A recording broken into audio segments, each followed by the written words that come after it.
Bonsoir tout le monde. Ce soir, on va parler des crypto-monnaies, Bitcoin, Ethereum, etc. Surtout du Bitcoin. Alors le Bitcoin, eh bien, c'est une crypto-monnaie qui va bientôt remplacer notre monnaie, notre argent. Voilà, notre argent traditionnel. Notre système financier, il faut le savoir, actuel, eh bien, il va s'écrouler. Toutes les banques du monde entier vont faire faillite les unes après les autres. Elles vont se cracher comme un château de cartes. Et en entraînant avec elles un cataclysme économique, mais jamais connu à ce jour. Jamais connu à ce jour. Donc, ça va faire drôle, vous êtes prévenus. Une crise financière et économique majeure va nous tomber dessus. Il va falloir s'y faire. Il va falloir s'adapter au Bitcoin et aux crypto-monnaies, aux nouvelles monnaies en fait. Donc moi, je vais vous montrer comment survivre à cette crise en fabriquant vous-même des bitcoins en toute légalité, bien sûr. Alors, voilà, je vais vous en montrer un de près, là, un que j'ai fabriqué, là. Il vient de sortir. Vous voyez, là, on le voit en gros plan, là. Voilà. J'en ai fabriqué plusieurs, j'en ai d'autres. Alors, si vous voulez, nous, on va commencer par un bitcoin par mois, qui correspond à 5 600 € par mois, parce que c'est le cours du bitcoin actuel. C'est 5 600 € le cours actuel, on est fin octobre 2018. Alors, pour en fabriquer, il ne vous faut pas grand-chose, il vous faut juste un vieil ordinateur, un vieux PC, un PC de récupération. Alors, ce qu'il faut, vous prenez la boîte, vous démontez, vous prenez un tournevis cruciforme et puis vous démontez les 6 vis. Voilà, vous enlevez le cache et là vous repérez le microprocesseur qui se présente, pour ceux qui ne connaissent pas, sous forme d'un petit carré comme ça, qui est surmonté d'un ventilateur. C'est ce qu'on appelle le microprocesseur, c'est le microprocesseur qu'il va falloir refroidir. Et plus il sera refroidi, plus il sera performant. En effet, pour produire un seul bitcoin, écoutez bien, il faudra exécuter des milliards d'opérations par seconde, 24 heures sur 24, jour et nuit.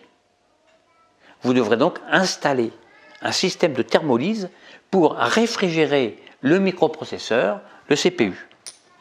D'accord ? Alors ensuite, il va falloir brancher une double turbine de 5 à 10 kW, qui sera alimentée par une eau qui fonctionnera en système ouvert sur des tuyaux de section 20 mm comme ça. D'accord ? Eux-mêmes branchés sur des réducteurs de pression de 5 mm de mercure. Alors attention, parce que vos deux turbines devront être séquentielles, parce que la production de Bitcoin est aléatoire si le mode triphasé est lui aussi en mode triphasé. Ok ? Voilà.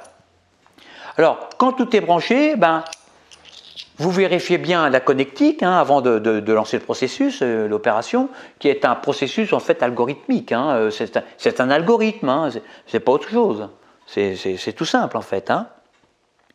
Donc, là, à partir du moment-là, vous cliquez sur Go ou alors sur On si vous êtes sous SX 2.0. Et là, la production d'un seul Bitcoin demande, et j'insiste, des ressources considérables, soit plusieurs milliards d'opérations par seconde.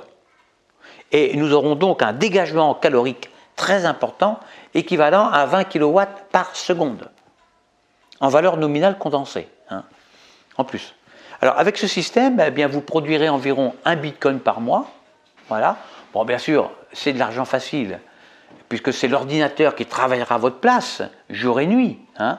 Et puis par la suite, vous pourrez monter un deuxième ordinateur pour produire 2 bitcoins par mois, puis un troisième ordinateur, puis un quatrième, etc. etc. Il n'y a pas de limite. Voilà. Mais seulement produire de l'argent pour produire de l'argent n'a aucun sens et aucun intérêt si vous n'avez pas d'objectif spirituel élevé, si vous n'avez pas d'idéal au service de l'humanité. Alors moi, pour ma part, je produis des bitcoins pour m'acheter des ballons de foot, afin de marquer des buts, et toujours des buts, des buts, et toujours des buts.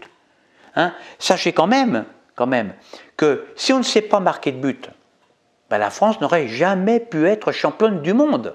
Ça n'aurait pas été possible. Il faut savoir marquer des buts. Et voyez dans quel état on a mis nos adversaires pendant la dernière Coupe du Monde, là. Notamment la Belgique, puis alors la Croatie. Ça a été un massacre. Vous devrez donc produire le plus d'argent possible pour vous acheter des ballons et ainsi marquer le plus de buts possible. Voilà. Or, bien sûr, il n'y a pas que le foot dans la vie qui est essentiel, qui est important. évidemment. Vous pouvez aussi faire par exemple du shopping, mais dans son sens noble du terme. Avec l'argent gagné grâce au Bitcoin, vous pourrez par exemple faire le plus de magasins possible, lécher les vitrines, etc. Et puis acheter le plus de choses possible, au gré de vos envies, de vos impulsions addictives, etc., etc. Moi, je me suis spécialisé dans les buts. Bon, ok, mais vous pouvez, vous, faire du shopping. Si vous voulez, d'un point de vue spirituel, le foot et le shopping, il n'y a pas de mieux, il n'y a rien de mieux. Enfin, dernier conseil, enregistrez cette vidéo, likez-la, partagez-la, parce qu'elle sera forcément censurée par les grandes forces occultes financières mondiales. Et oui. En effet, les banques, elles savent qu'elles vont s'écrouler à cause des bitcoins. Elles le savent. Donc, diffusez cette vidéo, enregistrez-la et gardez-la pour vous. Parce que je ne pourrai plus la refaire. Allez, à bientôt pour une prochaine vidéo.